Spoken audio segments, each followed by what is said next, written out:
You need to work on your physical health in 2026.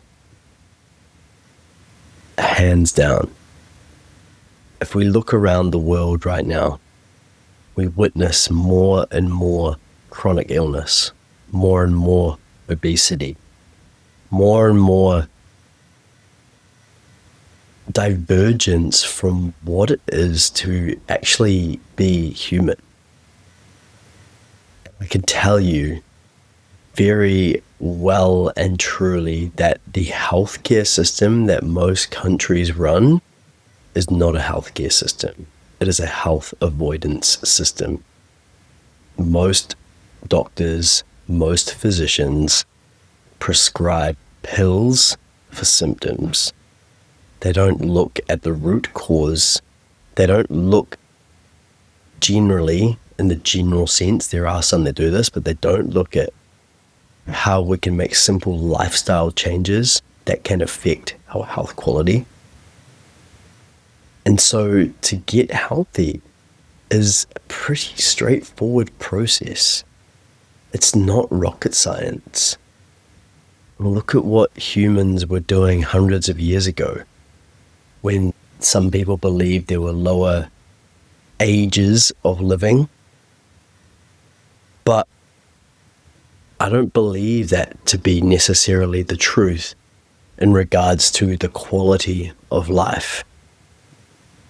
Because if you spend the majority, let's say 70 to 80% of your life being overweight, being sick, having chronic illness of some sort, that's not a very high quality of life.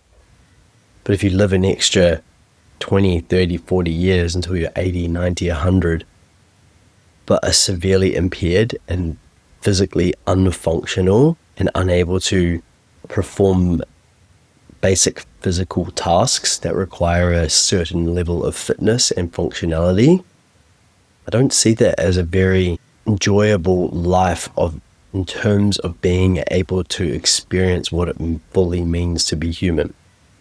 Yes, there is the mental side of things. There is the emotional aspect of life. And there is the spiritual aspect of life, among many other different ways in which we can look at life and experience life. So to get healthy physically, pretty simple. Disease is only toxicity or deficiency, too much of something or too little of something in the system.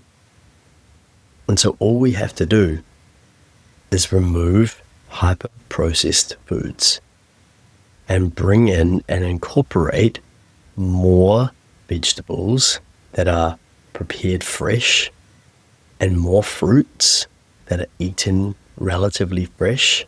Obviously with vegetables you can steam them, you can stir fry them in some ways if you use healthy oils.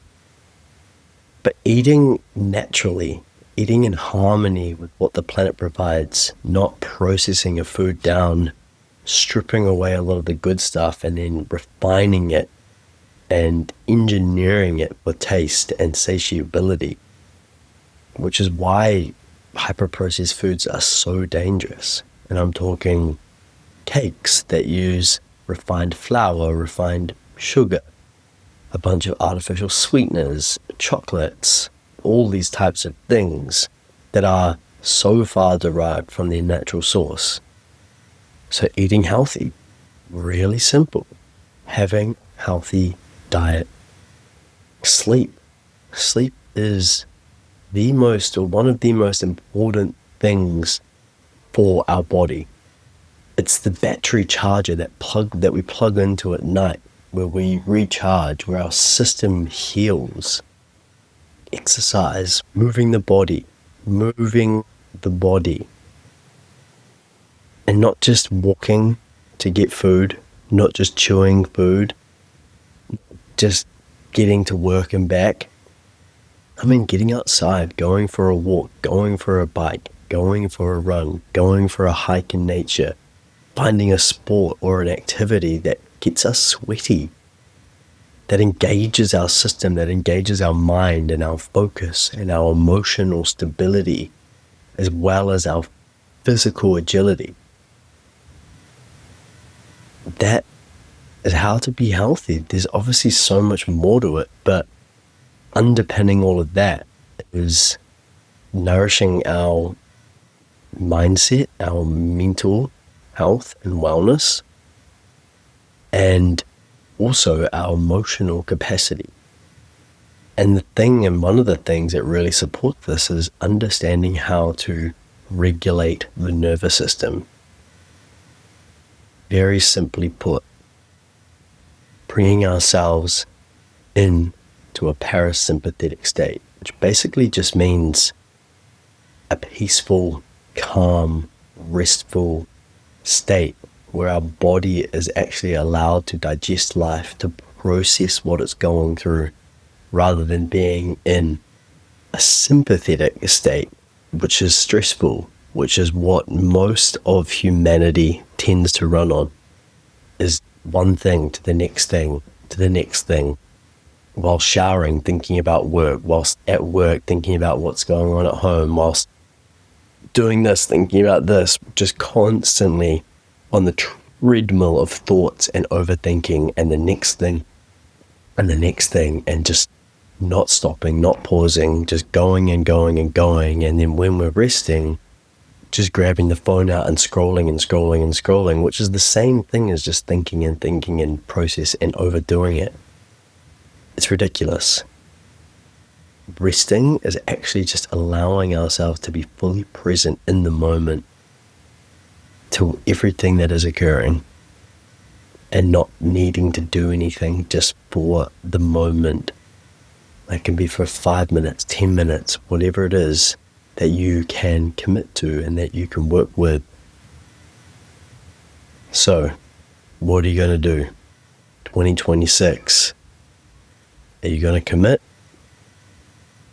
Are you going to build small, consistent habits into your life that support your wellness? Are you going to make this the year?